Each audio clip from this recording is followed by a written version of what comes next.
Na indústria do petróleo, as bombas centrífugas são muito utilizadas para realizar o transporte de líquidos entre dois pontos. As bombas elevam o nível da pressão, permitindo que o fluxo de líquidos vença as resistências da carga hidráulica e da altura manométrica. As bombas centrífugas possuem uma eficiência associada, isto é, quanto mais eficiente, menor será o gasto energético e o impacto ambiental gerado. Por isso, o estudo dos processos físicos que envolvem um bombeio centrífugo é essencial para que seja possível aperfeiçoar os projetos e se possa construir bombas com capacidade de fluxo maior e mais eficientes.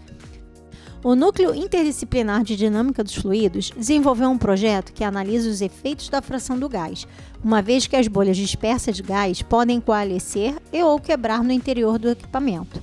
Se a taxa de coalescência for elevada, isso pode diminuir a eficiência e até mesmo impedir o funcionamento da bomba centrífuga, fenômeno conhecido como bloqueio por gás. Esse projeto ele foi encomendado diretamente pela Petrobras para a Unidif, pois eles estavam tendo problemas com escoamento multifásico em bombas centrífugas submersas nos poços de petróleo. O que acontece é que quando esses equipamentos eles são submetidos a um escoamento de vários fluidos de mais de uma fase, eles podem prejudicar o funcionamento deles, no caso específico de gás, além adicionado ao petróleo e eventualmente a areia, ele pode deixar de bombear ou ter uma falha prematura e eles precisam entender a nível fundamental o porquê que o gás, quando submetido a um campo centrífugo, ele bloqueia o bombeamento do petróleo e do gás, da areia, e também o que é que ele muda na organização das fases devido aos separadores que existem na superfície. A indústria do petróleo utiliza diferentes métodos de elevação e o bombeio centrífugo submerso está presente em cerca de 20% dos poços existentes devido à boa razão entre a capacidade de elevação e vazão. O petróleo produzido carrega outros componentes, como água, gás natural e, eventualmente, sais ou areia. A presença da fase gasosa em uma máquina centrífuga pode diminuir o desempenho da bomba devido ao aumento das perdas em decorrência do arrasto entre as fases, já que o gás tende a escoar numa velocidade menor do que a fase líquida. O projeto foi concebido em duas etapas principais. A primeira etapa experimental, em paralelo a uma etapa de simulação numérica. E na etapa experimental foram feitas 3 campanhas experimentais. Uma campanha utilizando uma bomba centrífuga comercial, que nós comparamos como a bomba centrífuga ela modifica o padrão de escoamento da entrada com a saída. Na segunda campanha experimental, a equipe do projeto projetou uma bomba completamente transparente, impressa em 3D, e com isso conseguimos visualizar o escoamento bifásico dentro da própria bomba em alta velocidade. A terceira campanha experimental consiste em um equipamento que consiga visualizar o escoamento em referencial não inercial em baixas velocidades de rotação.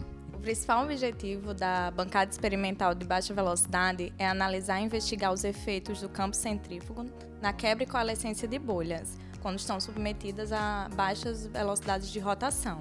Para baixas rotações da mesa, a velocidade do fluido irá proporcionar uma aceleração de Coriolis da mesma ordem de grandeza em módulo da aceleração gravitacional.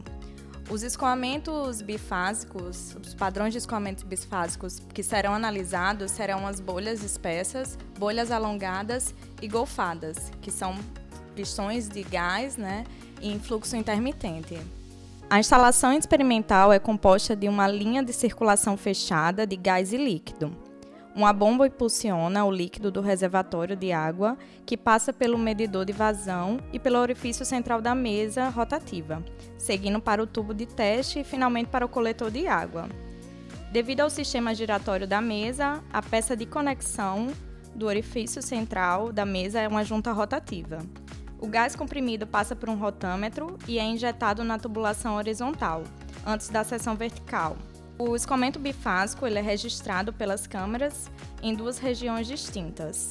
O projeto elaborado pelo Unidif desenvolveu experimentos originais e inéditos em relação às pesquisas realizadas mundialmente.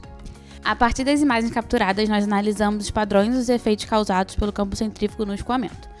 Além disso, nós comparamos o escoamento estacionário com distintas velocidades de rotação, observando como as fases se reorganizam. O nosso projeto possui uma parte de simulação numérica. E a ideia dessa simulação numérica é que a gente consiga representar no computador os experimentos que a gente realiza no laboratório. Então a gente tem algumas opções de como a gente vai fazer essa simulação, e a escolhida foi o SPH, do inglês Smoothed Particle Hydrodynamics. O SPH tem a vantagem de utilizar uma abordagem lagrangiana.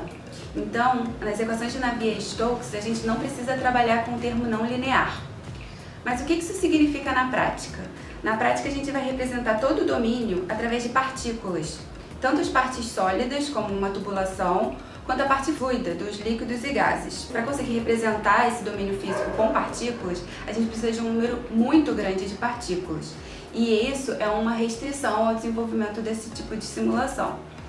Mas essa restrição foi resolvida com o uso das GPUs, as placas de vídeo, que permitem que a gente paralelize as operações matemáticas de forma muito mais eficiente do que cluster de CPU. Então, simulações que demorariam meses agora são reduzidas a dias ou semanas. Então, no nosso caso, a gente utiliza um software chamado Duos Physics. A simulação que a gente faz da bomba transparente, a gente precisa de mais de 5 milhões de partículas para conseguir reproduzir o que foi feito no laboratório.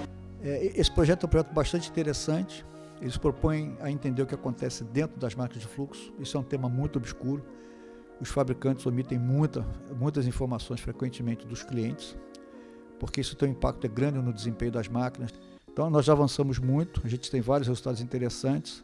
A ideia é começar a desenvolver conhecimento bastante original, e nós estamos conseguindo trabalhar em condições de laboratório bastante avançadas que as condições externas ao Brasil, fora do Brasil. Esse é um projeto que avançou muito, o prazo de execução foi relativamente curto, mas face aos progressos obtidos nos últimos meses, a gente acha que há muito espaço para continuar nessa linha de pesquisa no futuro.